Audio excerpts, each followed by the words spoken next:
Is there a spot for Matt Corral on the roster? How many edge rushers will the Panthers carry? I'll tell you right here on Locked On Panthers. You are Locked On Panthers, your daily Carolina Panthers podcast. Part of the Locked On Podcast Network. Your team every day.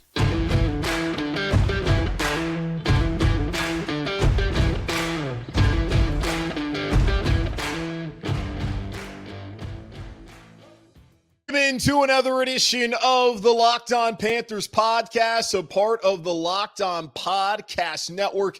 I'm your host, as always, Julian Council, talking Carolina Panthers with you every Monday, Tuesday, Wednesday, Thursday, and Friday. Your team every day. That's our motto here on the Locked On Podcast Network. Nowhere else can you get Carolina Panthers training camp coverage every single day throughout the weekday than right here on Locked On Panthers, which is why it's important that you subscribe or follow for free on YouTube or wherever you listen to your favorite podcast. And be sure to follow me, Julian Council, on Twitter at Julian Council. I guess it's also called X now, but either way, follow me there at Julian Council, where on Fridays I answer your weekly Friday mailbag questions, either at me or DM me there on Twitter at Julian Council. This episode of Locked On Panthers is brought to you by eBay Motors. A championship team is about each player being a perfect fit. Same with your vehicle. So for parts that fit, head to eBay Motors and look for the green check. Stay in the game with eBay Guaranteed Fit. ebaymotors.com. Let's ride. eBay Guaranteed Fit only available to U.S. customers. Eligible items only.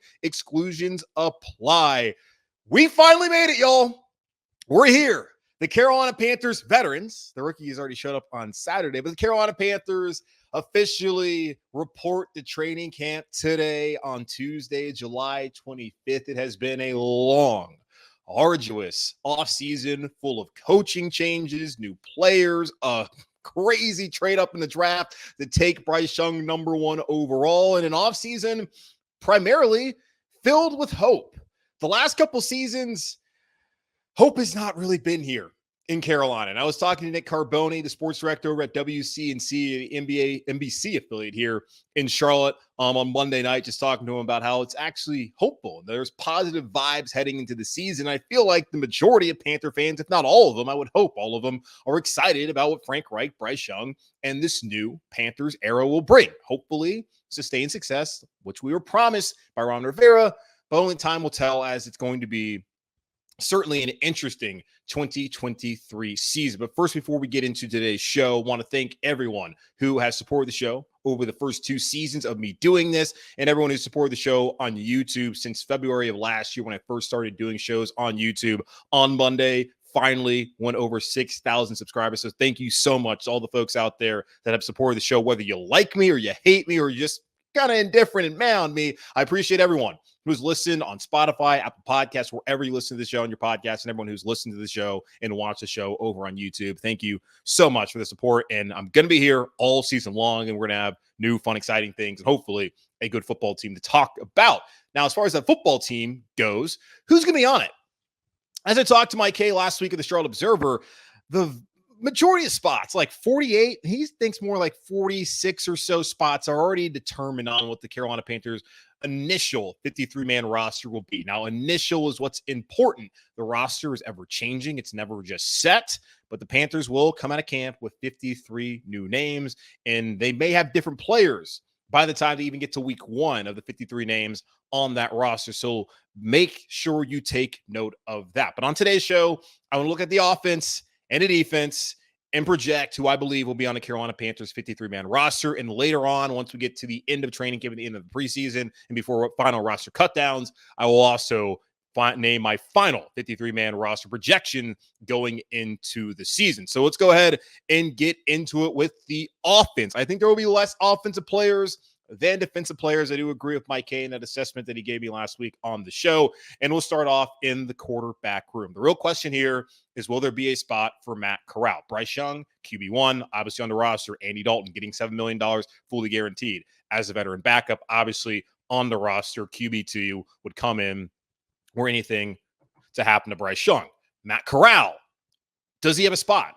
Last year when you watch Matt Corral, in the preseason, he was behind a terrible offensive line, but he also did not look great in those reps against Washington and against New England. Unfortunately, against New England, he breaks his foot. We do not get to see him at all during his rookie season, during the regular season. Now, we'll always wonder, would he have started instead of PJ Walker or instead of Sam Darnold later on in the season to see what they had? I have no idea. But what I did see from Matt Corral last year in the preseason was a guy who was not ready. And from all the people I've spoken to that watched him during training camp closely, he did not look good. That cannot be the case for Matt Corral now if he wants to make the roster. Frank Reich's got bitter. They say they have a plan for Matt Corral, but he has to go out there and he has to earn his spot. He has to show them why they should take him instead of taking another defensive lineman or another edge rusher or another cornerback or another wide receiver. Matt Corral has to earn his spot on this roster. But considering the NFL rule changes and the emergency third quarterback and the benefit of having three quarterbacks on the roster and how that's become the standard in the league since the pandemic, I do think going into training camp that Matt Corral will come out of it as one of the three quarterbacks on this roster. Running back, fairly simple and straightforward for me. Miles Sanders will be the workhorse back. He's a three-down back for the Panthers, can catch the ball in the backfield. That's why they paid him the $11 million per year to come, well, at least was $11 million guaranteed to come here to Carolina. Chuba Hubbard entering year 3 has been a solid backup running back and has played his role. Doesn't give you a ton in the passing game, but a fine backup for the Carolina Panthers with Miles Sanders as the lead back. The third back, Raheem Blackshear, who showed well as a returner last year, and even as that third back who can also catch the ball out of the backfield, he will also be on this roster and someone I think can make a big impact in the return game on special teams, depending on how many opportunities he truly gets this upcoming season, again, with the rule changes there, special teams-wise. Other than that, I don't see Spencer Brown right now making the roster. Do not see the App State alum Cameron Peoples making the roster. So 3 running backs heading into 2023. At wide receiver, I'm going to take 6 wide receivers. Adam Thielen, clearly wide receiver 1, going to play in the slot. He will start. DJ Chark, at outside wide receiver, playing the Y. He is also someone expected to start. Those are pretty simple. They drafted Jonathan Mingo. He's obviously going to be on the roster. They did not take him 39th overall to then cut him unless something terrible happens, which, again, hopefully does not happen. But Thielen, Chark, Mingo, very straightforward. After that, Terrace Marshall Jr. feels pretty straightforward as long as he stays healthy and shows what he showed last year towards the end of the season where he was the number 2 wide receiver. Terrace Marshall should be on the roster. Laviska Shenault, Mike told y'all last week, all he has to do is show up and look good. The Panthers invested in him last year. That was more of a fitter and role move. I would say probably more of a role move. He comes in, and I think this offense can do a lot more with him than the previous staff, especially with Ben McAdoo as a play caller did with him a year ago. Laviska Shenault, your 5th wide receiver. That now comes down to 3 guys, maybe not even 3, I guess 3 or so guys battling for that final spot, which would be Damiere Byrd, Shi Smith, and Marquez Stevenson. Now, Smith and Stevenson and even Byrd are probably looking to make the roster based off of special teams and in the return game. We saw Shi Smith struggle in that role last year. Stevenson was drafted out of Houston to Buffalo to be that and has found himself playing in the XFL and the USFL the last couple of seasons. Now an opportunity here in Carolina. I've just not seen enough, and I really don't even know how important special teams necessarily is in the return game, especially when you have a guy like Raheem Blackshear to want to add someone at wide receiver who's primarily a special teams player as far as the return game goes. Damiere Byrd, to me, of those 3, is the best overall all-around wide receiver of that group. I think the Panthers take 6. Wouldn't be surprised if they took 5, but it would make more sense to take 6 wide receivers. Damiere Byrd gets that final spot. Tight end, also pretty straightforward. Hayden Hurst fills that pass-catching tight end role. He's on the roster. Tommy Trimble on the roster. Ian Thomas, they pay cut, restructured deal on the roster. After that, it comes down to whether they want to take 3 or they want to take 4. I think they'll take 4, and the tight end who I think gives them more is Gio Ritchie, who's played fullback. He's played tight end. He's shown more playmaking ability and better ability as far as in the run game as a blocker than Stephon Sullivan, a converted wide receiver out of LSU. Now here playing tight end in the NFL. So I take 4 tight ends, Hurst, Trimble, Thomas, and Ritchie. Then on the offensive line, where things have become a little bit complicated because of the PUP list and the guys that have been named. Now, we already knew that Austin Corbett would start off the season on the PUP list, will miss some time heading into week 1. So he's not going to be a part of the initial 53-man roster, meaning someone can make the roster and then later be cut, whether it be on offense or defense, to then later on accommodate Austin Corbett. The other position group that has now, kind of been muddied in a way is Chandler Zavala, who's on the PUP list with an undisclosed injury back in mandatory minicamp. Sounded like it's more of an arm issue for him. So we'll see whether he's able to come back and actually compete there at left guard with Brady Christensen. But currently, I'll keep Zavala on the roster. But right now, we're not quite sure. That could open the door for a guy like Michael Jordan, who seems to be on his way out. Maybe Deontay Brown, who's certainly been a disappointment after being drafted in the 6th round a couple of years ago. Gives really Michael Jordan, a veteran, an opportunity. But one thing to think about that was brought up by Mike last week, in week 1, if a veteran of 4+ years of experience is on your roster, their contract becomes fully guaranteed. That could go against Cam Irving. That could go against Michael Jordan. But Michael Jordan has an opportunity, because of Zavala and his injury, to potentially make this roster. But the guys I think will make it, very clearly, your starting 5 as of right now: Ike Ekwonu at left tackle, Brady Christensen at left guard, center Bradley Bozeman, Cade Mays filling in for Austin Corbett at right guard,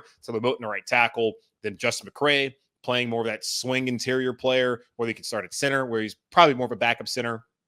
Could also play guard for the Panthers. He's on the roster. Zavala, barring that he comes back and is able to participate in training camp, and he's not still in PUP, I'll also have him on the roster after being drafted in the 4th round at NC State. And then I'm still going to take Cam Irving as that swing tackle, because the Carolina Panthers need one. But as was mentioned last week in my conversation with Mike K, if Zavala came in and pushed Christensen, they could upgrade potentially at swing tackle by having Christensen be in that role that Irving's in, and then maybe even take less offensive linemen. But I think they're going to take 8 offensive linemen. So overall, that's 23 players on the offense I project the Carolina Panthers to take coming out of training camp. How many will be on the defense? You can already do the math, because they're going to have to take 3 special teams guys. So it's 26. So it means only 26 left. How many edge rushers will be on the roster? Will some of the corners who have struggled the last couple of seasons be on it? I'll tell you here in just a moment on Locked On Panthers. This show is sponsored by BetterHelp. Sometimes in life, we're faced with tough choices, and the path forward isn't always clear. Whether you're dealing with decisions around career, relationships, or anything else, therapy helps you stay connected to what you really want while you navigate life, so you can move forward with confidence and excitement. Trusting yourself to make decisions that align with your values is like anything. The more you practice it, the easier it gets. If you're thinking of starting therapy, give BetterHelp a try. It's entirely online, designed to be convenient, flexible, and suited to your schedule. Just fill out a brief questionnaire to get matched with a licensed therapist and switch therapists anytime for no additional charge. Let therapy be your map with BetterHelp. Visit BetterHelp.com/lockedon today to get 10% off your first month. That's BetterHelp, HELP.com/lockedon. All right, 23 players on the offense heading into the season on the 53-man roster. Now let's talk about who's going to make it on the defensive side of the football, starting with the defensive line. Moving to a 3-4 scheme with new defensive coordinator Ojiro Rivera, the Panthers need to bring in some defensive linemen that have experience in that scheme and also fit that scheme more than the previous one that was more multiple, and they'll still be multiple, and able to do some even fronts and some odd fronts and change things up this upcoming season. But 3-4 base, they need to bring in some extra guys. Now, Derek Brown, who just had his 5th-year option exercised back in May, he is back here in Carolina. Will play on that 5th-year option next season, about $11 million. They brought in Shai Tuttle, the North Davidson High School alum, and also the Tennessee Volunteer to be back here in North Carolina. He will also start there on a defensive line. They brought in Deshaun Williams of Daniel, South Carolina, cousin of Nuke Hopkins, who decided not to be a Carolina Panther, but also the Panthers didn't seem to be all interested in Nuke at all. Former Clemson Tiger, played last year in Denver under Ojiro Rivera in this same scheme. He's a veteran who comes in and is now here in Carolina to provide depth there on the defensive line. So Derek Brown, Shai Tuttle, Deshaun Williams, feel like very confidently those guys will be on the roster. Henry Anderson was a late addition for the Panthers last year heading into week 1 against Cleveland as someone who could set the edge at defensive end and stop the run. He's back in Carolina, and I expect him to be back in that role in this new 3-4 scheme. So Henry Anderson, the Stanford Cardinal, is back here in Carolina and on the roster. Now comes an interesting battle at defensive tackle, which I talked about last week as far as the backups go. You got guys like Taylor Stallworth, who played 2 seasons in Indianapolis with the Colts under Frank Reich, who's a veteran. You also have Marquand McCall. You have Bravion Roy,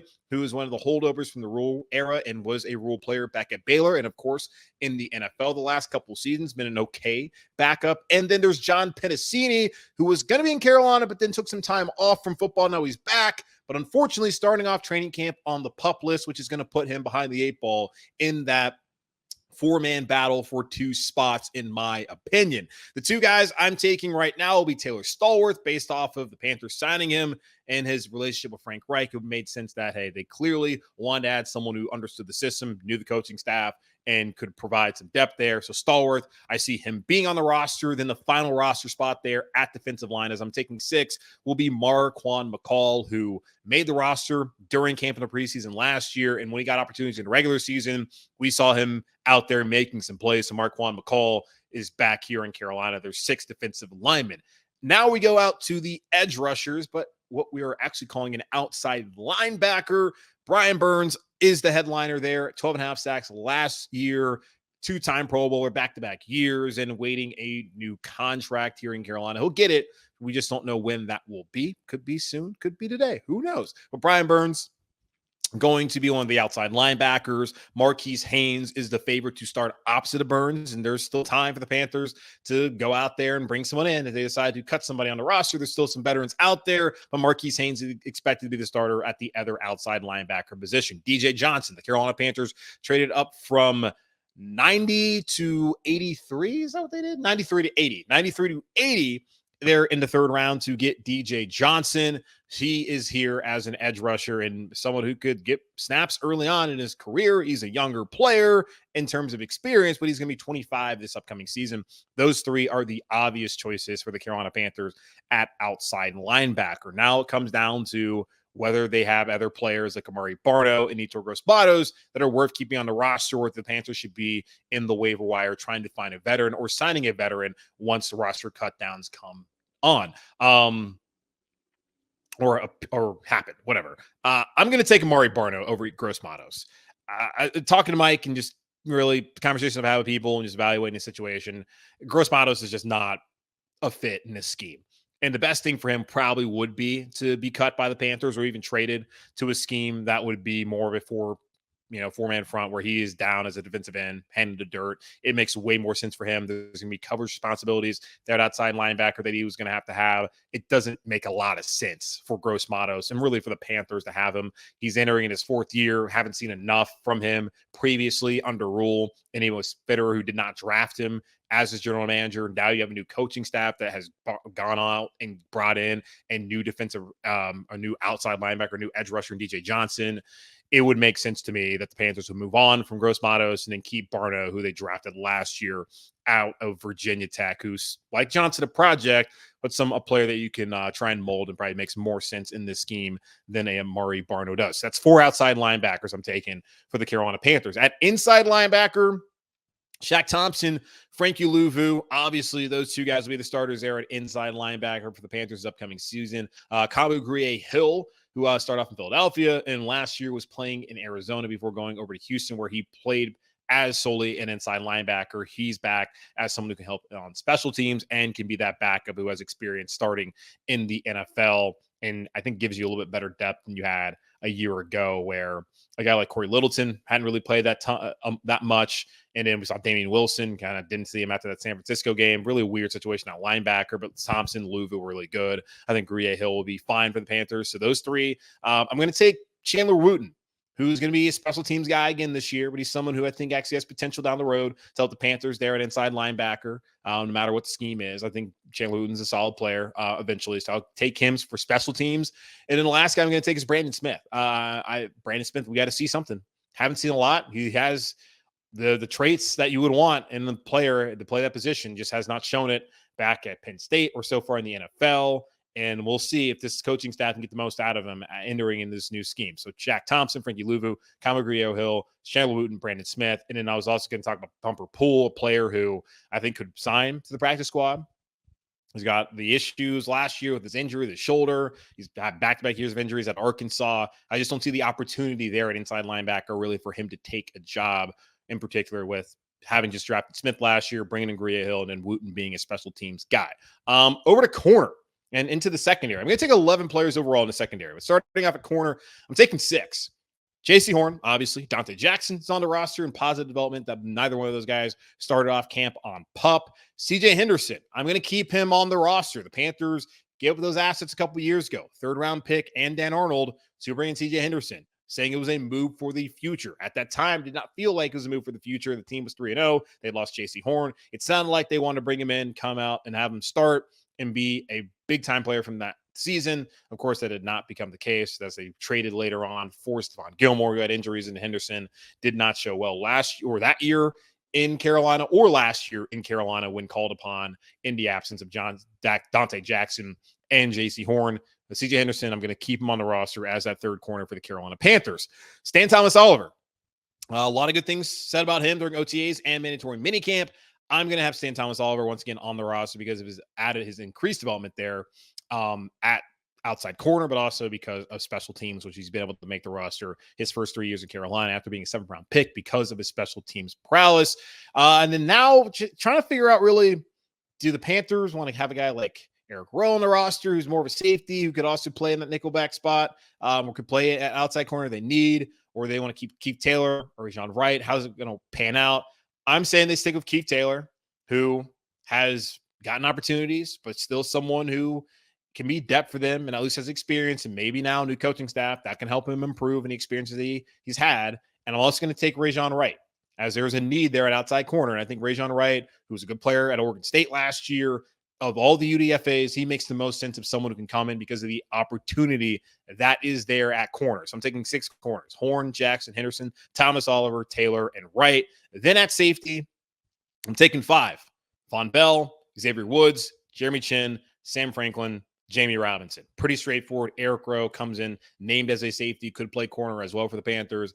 I think the Panthers, obviously, Bell's going to start, Woods is going to start, Chin is not going to really play that much safety, but I'm going to list him as a safety, but he's going to play a ton in this defense, of course. Sam Franklin there for special teams. Jamie Robinson, just drafted, can play safety, will probably play more of that small nickel position here in Carolina this season if he does get on the field very much. And I'll probably play a lot of special teams, but if he does get on the field defensively, that's the role that he'll play. Just feel like he's more of a all-around player, as far as a more flexible player than you were going to get. Versatile, that's what I'm looking for. More versatile player than you would get out of Eric Rowe at that stage in his career. So that is what I'm taking. So 26 players on defense, 23 players on offense, which means there's only 3 players left. And as we know, JJ Jansen back as long snapper, JJ Jansen forever, Johnny Hecker as your punter, and Eddie Pinheiro as your kicker in Carolina. That is your 53-man roster I'm expecting to come out of training camp. I'll break it down even further here in just a moment on Locked On Panthers. So that's the 53 I'm taking heading into the season. And honestly, when I look at it, a lot of these decisions were fairly easy to make. Like at quarterback, Bryce Young, Andy Dalton knew that.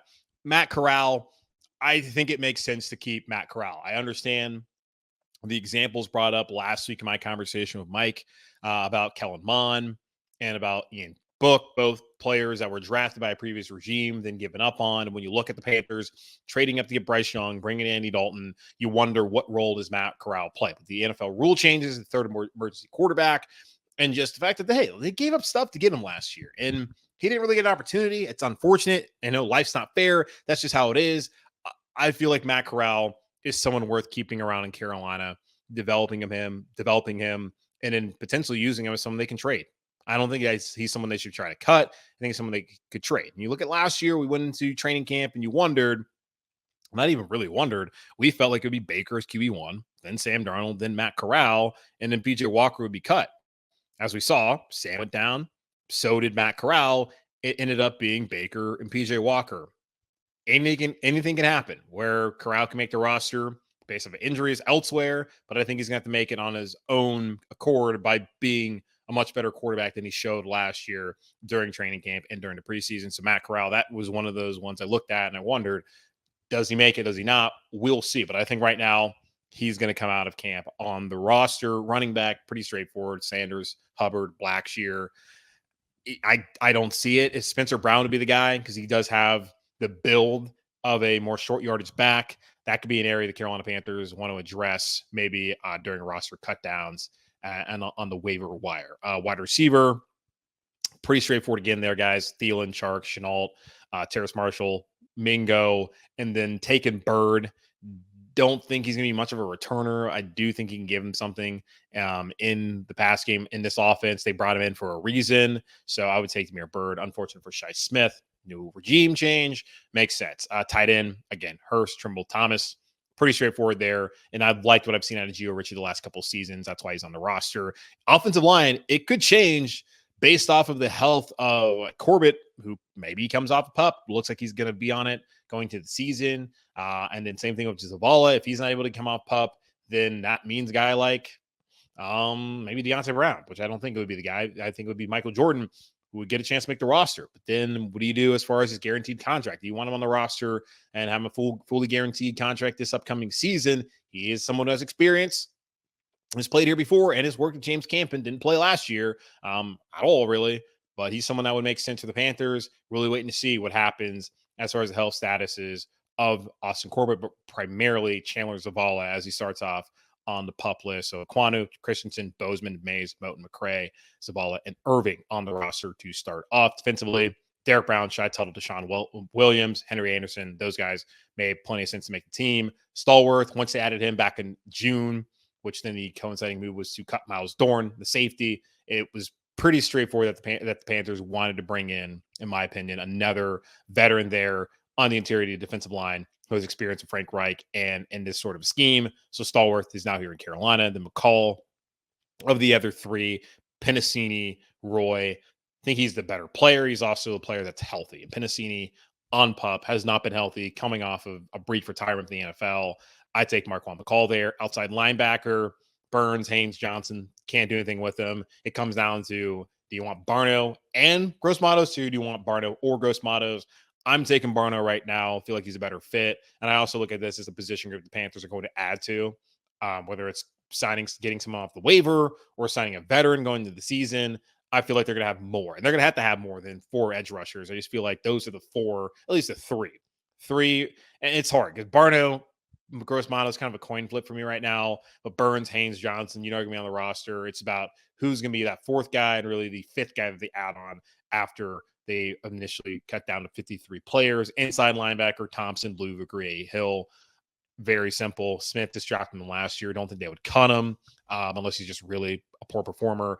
Then Wooten, special teams. That's how he's going to make the roster. Still won't count out Bumper Pool, but don't think there's much opportunity there at inside linebacker unless he's going to go out there and beat out Brandon Smith. Corner, Horn, Jackson, desperately need those guys to stay healthy. If they go down, the Panthers are not in a good situation, as Henderson and Keith Taylor have disappointed. I do think both of those guys will be back with another opportunity. Stan Thomas Oliver, he's been developing. Maybe he can be somebody that can help him outside corner. But really, for me, he's coming in back to be a special teams guy. Then I think Rajon Wright will show that he's a player for the Panthers and that he can help them and be someone they can develop. So I'm going to take Rajon Wright on the roster. Then at safety, it's not much of a conversation here. Bell, Woods, Chin, Franklin, and Jamie Robinson. Then special teams, JJ Jansen forever, Hecker, and Pinheiro. Those are the 53 men, I believe, who will be on the initial 53-man roster once the Carolina Panthers come out of training camp from Wofford in the end of the preseason. That's going to wrap up this edition of the Locked On Panthers podcast, a part of the Locked On Podcast Network, hosted by yours truly, Julian Council. Again, y'all make sure to subscribe or follow for free on YouTube or wherever you listen to your favorite podcast. And be sure to follow me, Julian Council, on Twitter, at Julian Council, where on Fridays I answer your weekly Friday mailbag questions either at me or DM me over on Twitter at Julian Council to get those questions into me. Now, in the meantime, be safe, be happy, be whole. As always, keep pounding. And on tomorrow's show, we will break down what was said by Scott Fitterer, Frank Reich, and a few Panthers players as they came into camp. So, yeah, we're going to do that on tomorrow's show.